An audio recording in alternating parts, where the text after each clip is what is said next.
退后一步的。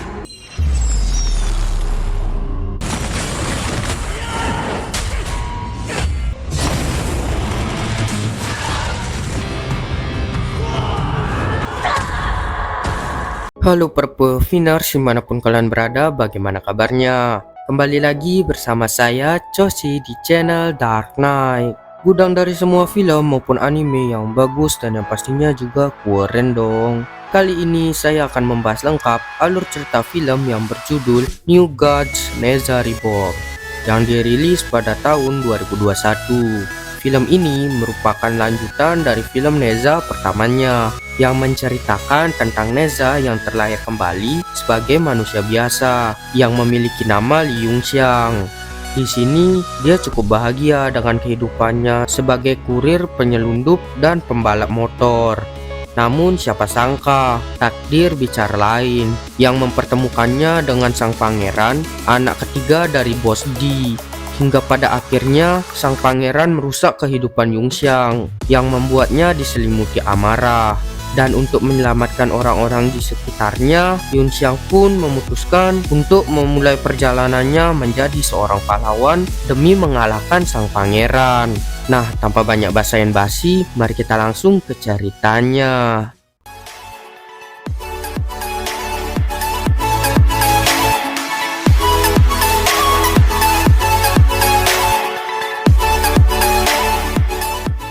Cerita dimulai dengan memperlihatkan Li Yunxiang yang berhasil menduduki posisi nomor 1 pada balapan motor. Namun di belakangnya motor putih menyusul dengan cepat. Kemudian terjadilah aksi kejar-kejaran untuk memperebutkan posisi nomor 1.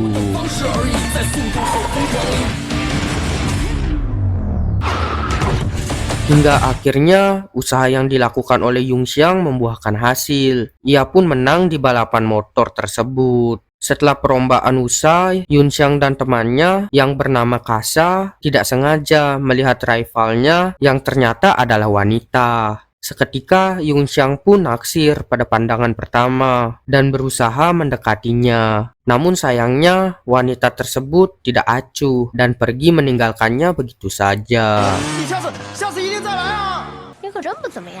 Tak lama kemudian, pria bertopeng datang menghampirinya serta meminta bantuan untuk memodifikasi motor miliknya. Yunxiang yang heran, tiba-tiba ada orang so asik kemudian pergi meninggalkannya. Di wilayah Donghai terjadi kekeringan yang mengakibatkan tidak adanya air untuk kehidupan sehari-hari, dan wilayah itu dipimpin oleh klan Di. Lalu di tempat penyelundupan, Yunxiang mendapat tugas dari bosnya untuk mengantarkan paket yang diberikan padanya. Di dalam perjalanan, ia melintasi beberapa kota yang tumbuh dengan subur hingga kota kumuh yang sungguh terlihat kesenjangan sosialnya. Setelah Yunxiang mengantarkan pesanan barangnya, kebetulan dirinya melihat tampungan air milik klan Di. Ia lantas memutuskan untuk berhenti sejenak dan menyabotase tampungan air tersebut agar bisa dinikmati oleh para warga yang sedang krisis air. Keesokan harinya, Yunxiang mengantarkan kucing pada alamat yang tertera di kandangnya. Namun ternyata alamat kucing itu palsu. Kemudian saat dia melepaskan dan hendak pergi meninggalkannya di sana, tiba-tiba saja kucing itu terus mengikutinya. Menyadari hal itu, Yunxiang pun memutuskan untuk pulang membawanya. Kemudian Yunxiang mendatangi istana kebahagiaan untuk melihat rasa bernyanyi.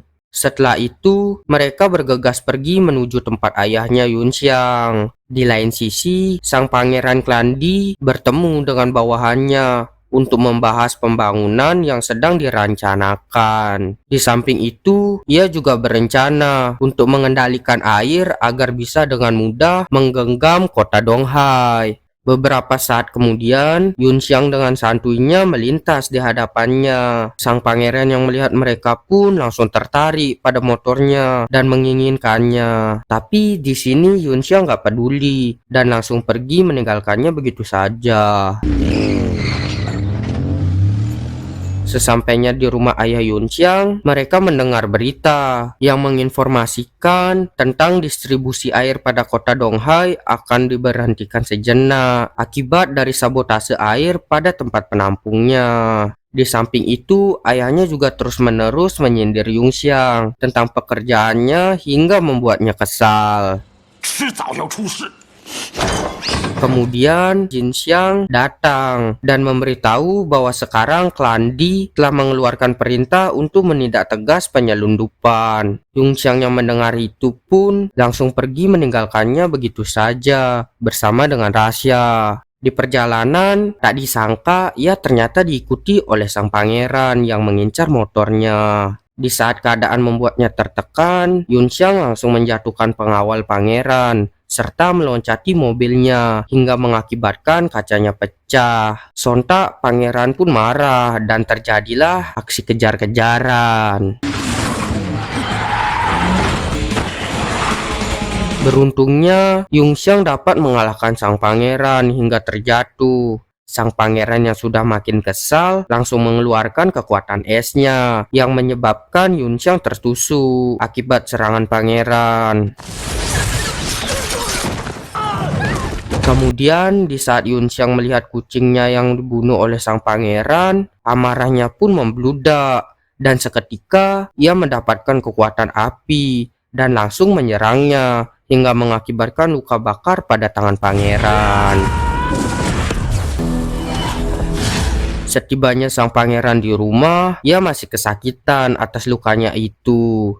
Di lain tempat, Yun Xiang yang terbangun dari pingsannya pun kaget ketika tahu kalau ia sudah berada di rumah sakit. Di sana, Yun Xiang juga bertemu dengan rivalnya yang ternyata adalah dokter bernama Su Junsu. Kemudian Yun Xiang merasakan keanehan pada tubuhnya yang mana dapat mendengar detik per detik masa lalunya. Dia lantas teringat dengan rasa dan memutuskan untuk menghampirinya. Sesampainya di sana, ia pun syok melihat kaki temannya yang hilang satu. Yun Xiang yang merasa amat bersalah pun lantas keluar dari rumah sakit tersebut. Namun di luar, ketua klan Di mendatanginya untuk meminta maaf atas perlakuan anaknya dan memberikan emas batangan serta mengembalikan motor Yun Xiang. Tapi tak disangka Yun Xiang malah membuang kertas permohonan maaf tersebut dan menolaknya. Kemudian ia pergi dengan penuh rasa dendam dan berencana memburu sang pangeran agar bisa membayar perbuatannya ke Rasa. Ketua klan Di yang sudah menyadari kalau Yun Xiang adalah ancaman untuknya, lantas mengutus bawahannya untuk segera membunuh Yun Xiang. Kemudian di waktu yang sama, ketika Jin Xiang mengejar dan menasehati Yun Xiang, tiba-tiba saja ada dua orang yang datang mengejar dan menjatuhkan Jin Xiang ke dalam jurang. Yun Xiang yang melihat itu pun langsung dengan cepat menolong kakaknya yang dalam keadaan bahaya. Di saat mereka terjatuh, ternyata mereka dikejar oleh dua siluman yang ingin membunuh mereka. Kemudian ketika Yun Xiang akan dibunuh oleh para siluman itu, seketika saja dia mengamuk dan secara tidak sadar telah mengeluarkan kekuatan terpendamnya untuk membunuh siluman tersebut. Lalu ketika siluman ikan itu menghampiri dan ingin membunuhnya, tiba-tiba saja ia ditolong oleh pria bertopeng yang membunuh monster tersebut. Lalu Yun Xiang langsung membawa kakaknya yang tidak sadarkan diri ke rumah sakit dan di sana dirinya merasakan keanehan lagi pada tubuhnya.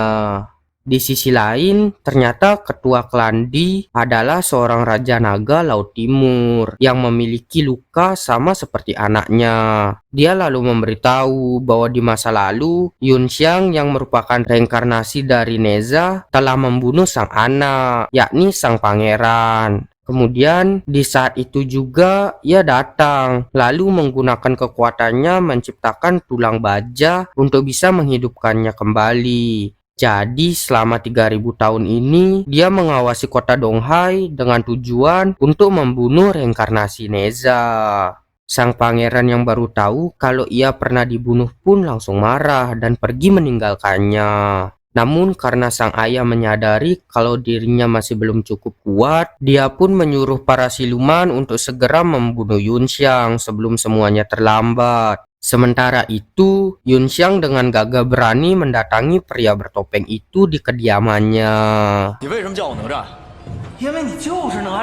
Di sana, pria bertopeng atau kita panggil Pripeng aja ya, ngasih tahu kalau Yunxiang adalah seorang reinkarnasi dari dewa yang bernama Neza dengan kekuatan api miliknya. Setelah mendapatkan informasi dari Pripeng, ia pun pergi meninggalkannya.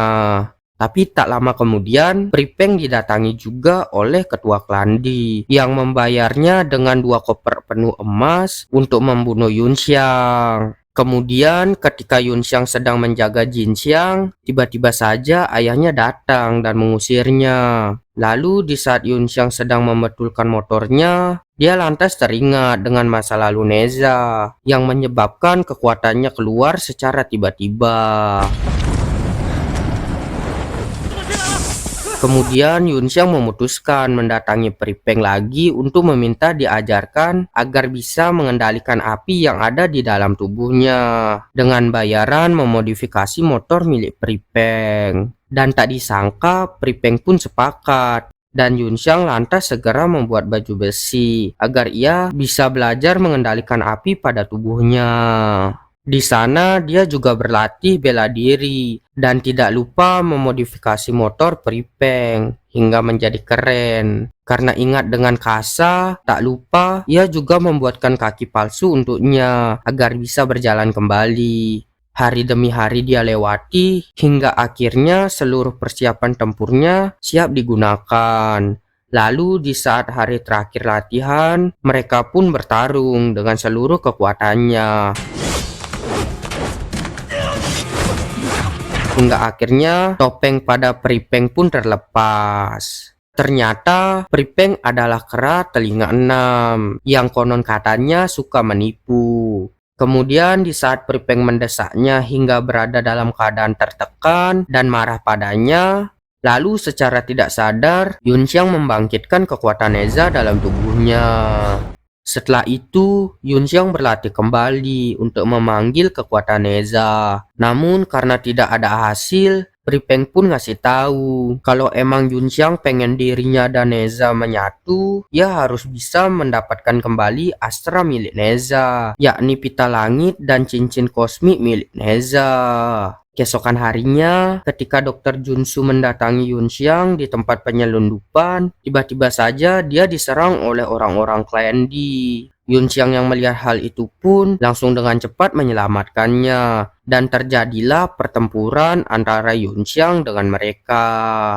Namun, di saat Yunxiang akan tewas oleh pengawal pribadinya sang pangeran, seketika juga Six menyelamatkannya, dan ternyata pengawal itu adalah seorang siluman kata. Kemudian berlanjutlah pertarungan antara mereka berdua. Lalu saat Yunxiang dalam keadaan tertekan dan nyaris terbunuh, tiba-tiba saja kekuatan Neza keluar dan dengan cepat langsung mengalahkan siluman tersebut. Setelah itu, orang yang memiliki bisnis penyelundupan itu mendatangi sang pangeran untuk memberikan informasi padanya agar mendapatkan uang. Di lain hari, Yunxiang mendatangi rumah sakit untuk bertemu dengan sang ayah. Namun, saat ingin masuk ke dalam, ia tidak sengaja mendengar cerita masa lalu ayahnya yang mengatakan kalau Yunxiang selalu menyebabkan masalah. Mendengar hal itu, dia pun kesal dan mengurungkan niatnya untuk bertemu dengannya dan pergi ke tempat Kasa. Ketika sedang menyendiri, tiba-tiba saja Dr. Junsu datang, memberikannya sebuah pita, serta meyakinkannya untuk bisa menolong orang-orang yang sedang dalam keadaan sulit. Tanpa mereka sadari, tampaknya Kasa cemburu dan pergi meninggalkannya. Tak lama kemudian, Kasa melihat pengkhianat yang sedang membunuh Six dan menyabotase baju besi milik Yunxiang. Si pengkhianat yang sadar akan kehadiran Kasa pun langsung mengejarnya. Tapi tiba-tiba seluruh rumah sakit diserang. Yunxiang yang melihat hal itu pun langsung menggunakan baju besinya dan pergi menyelamatkan orang-orang yang ada di sana. Setelah mengetahui dalang dari perbuatan itu, ia langsung menggunakan kekuatannya untuk mengalahkannya. Namun karena baju besinya sudah disabotase, Yunxiang pun langsung kehilangan kekuatannya. Yunxiang yang tak mau menyerah lantas langsung mengamuk sejadi-jadinya dan berusaha mengalahkan mereka. Tak lama kemudian, dia diserang oleh siluman yang berhasil melukai dirinya. Lalu siluman tersebut pun berhasil kabur darinya. Akibat dari peristiwa itu, ayah Yunxiang tewas. Kemudian, menahan rasa duka yang mendalam, Yunxiang pun pergi dari sana dengan amarah yang menyelimutinya. Di lain tempat, ketika Pripeng mendatangi markas besar ketua Klandi, dia nampak kaget saat melihat air yang ada di markasnya tersebut. Karena ternyata air itu adalah air bersih kota Donghai yang digunakan untuk meningkatkan kekuatan si ketua agar bisa menata kekuasaan baru para dewa. Kemudian ketua Klandi ternyata sudah tahu kalau Pripeng lah yang mengajari Yunxiang. Lalu Pripeng pun diserang oleh siluman bayaran yang kemudian berhasil menangkapnya. Namun tiba-tiba saja Yunxiang datang dan mengalahkan semua pengawal Klandi. Raja Naga yang melihat itu pun langsung menangkapnya menggunakan pita miliknya. Akan tetapi, Yunxiang dapat melepaskan diri dari pita tersebut. Kemudian terjadilah pertempuran antara sang pangeran dengan Yunxiang. Karena sang pangeran merasa tidak bisa mengalahkannya, ia pun berubah menjadi naga dan menyerangnya hingga terjatuh. Yunxiang yang tak terima pun langsung mengeluarkan kekuatan penuhnya. Kemudian mencabut tulang besi pada tubuh sang naga. Setelah itu, di saat Yunxiang dalam keadaan lemah, Raja Naga mengutus siluman bayaran untuk segera membunuhnya. Namun untungnya Pripeng dengan sigap datang menyelamatkannya dan menangkap siluman tersebut. Saat siluman itu mau dibunuh, ia lantas kembali mengingatkan Yunxiang pada kejadian masa lalu Neza yang terkesan jahat dan tidak diterima oleh masyarakat. Maka dari itu Yunxiang menyuruh Pripeng untuk melepaskan siluman tersebut. Setelah itu Yunxiang heran kenapa Pripeng mau membantu dirinya. Lalu Pripeng pun memberitahu kalau ia hanya ingin membantu leluhurnya Neza. Dia juga membuka jati dirinya yang sebenarnya, yang merupakan Sun Wukong, si Raja Kera. Kemudian Sun Wukong ngasih tahu bahwa pita langit milik Neza berada di bawah laut timur istana Raja Naga yang dilindungi para naga sungai untuk memperkuat mutiara naga. Lalu ketika Yunxiang mendatangi rumah sakit, dia lantas melihat kakaknya yang sedang menangis karena telah kehilangan sang ayah. Dan seketika juga Kasa datang memberitahu kalau pengkhianat itulah yang telah membunuh Six. Seusai pemakaman sang ayah, teman-teman Yunxiang memberinya semangat untuk tidak terlalu lama larut dalam kesedihan. Kemudian Yunxiang pun memutuskan untuk pergi ke istana para naga mengambil salah satu astra milik Neza untuk bisa mengalahkan Raja Naga dan mengembalikan air kota Donghai. Sesampainya di bawah laut, ia pun langsung diserang oleh hiu yang mengejarnya. Namun dengan cepat dia bisa menaklukkan dan menungganginya. Tak sampai di situ, satu persatu para siluman bawah air pun keluar menyerang Yunxiang untuk membunuhnya. Tapi karena dia sudah lumayan jago, dia pun dapat mengalahkan mereka. Hingga akhirnya Yunxiang sampai di istana para naga. Kemudian menyelamatkan para hewan pengendali air dan mengambil paksa pita langit miliknya yang mengikat hewan tersebut. Namun akibat dari hal itu, guncangan besar pun terjadi. Tapi sayangnya Yunxiang tetap tidak bisa mengambil pita tersebut. Tak lama kemudian sang Raja Naga keluar memperlihatkan Dokter Junsu yang berhasil ditangkap oleh siluman bayarannya. Lalu seketika juga Raja Naga menyerangnya yang membuat Yunxiang dalam keadaan yang tidak menguntungkan. Dokter Junsu yang juga berada dalam keadaan tertekan pun tidak tinggal diam dan langsung menjepit tangan siluman tersebut. Namun sayangnya siluman itu berhasil lolos dan mengejar sang dokter. Di waktu yang sama, Yunxiang terus-menerus diserang oleh Raja Naga yang membuatnya tak berkutik. Namun akhirnya Yunxiang bisa mendekati dan memukulnya. Tapi ternyata itu adalah jebakan. Raja Naga lantas langsung mengeluarkan kekuatan petirnya untuk melukai Yunxiang. Di saat Yunxiang melihat Dokter Junsu terjatuh, dia pun terpancing amarahnya dan membunuh mereka berdua. Kemudian karena suhu badannya meningkat, hewan pengendali air yang diselamatkannya pun menolongnya. Namun tiba-tiba secara mengejutkan Raja Naga bangkit dan membunuh hewan tersebut serta menelan mutiara naga yang mengakibatkan para naga sungai keluar dan membuat gelombang tsunami yang akan menggulung habis kota Donghai. Yunxiang yang khawatir akan hal itu lantas langsung menarik pita langit dengan kekuatannya untuk mencegah para naga sungai keluar dari tempat tersebut. Sayangnya pita itu terputus dan menyebabkan bangunan itu hancur. Yunxiang yang sudah tidak memiliki kekuatan pun langsung disiksa habis oleh Raja Naga. Lalu Yunxiang yang tak terima lantas langsung mengamuk sejadi-jadinya dan membakar seisi istana naga dan membunuh Raja Naga tersebut.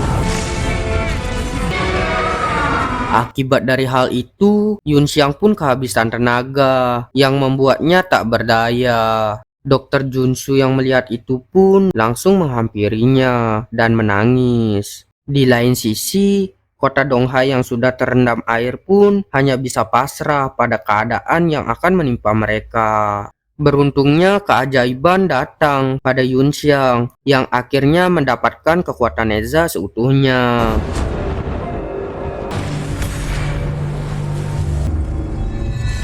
Kemudian ia langsung bangkit dan mengikat para naga demi menyelamatkan kota Donghai dari terjangan tsunami yang akan menghantamnya. Setelah itu, Yunxiang menunggangi pita langit membelah lautan dan menghampiri Sun Wukong. Film ini ditutup dengan memperlihatkan Yunxiang yang akhirnya menjadi Neza seutuhnya dan menyelamatkan kota Donghai dari serangan para naga demi hidup yang bahagia. Tamat. Itu tadi alur cerita film New Gods Neza Reborn. Sangat menegangkan dan lumayan sedih kan ceritanya. Semoga kalian semua terhibur dengan alur cerita yang saya bawakan ini. Ya kalau menurut saya ini recommended banget sih, karena alur ceritanya bagus dan seru banget cuy. Ya kalau menurut kalian gimana? Bagi kalian yang udah nonton, coba ketik di kolom komentar pendapat kalian tentang film ini ya. Dan di video selanjutnya saya akan membahas film yang lebih bagus lagi. Ditunggu ya guys. Sekian dari saya, jangan lupa untuk like, komen, share, and subscribe-nya agar saya lebih semangat untuk mengupload video baru lagi. Mantap!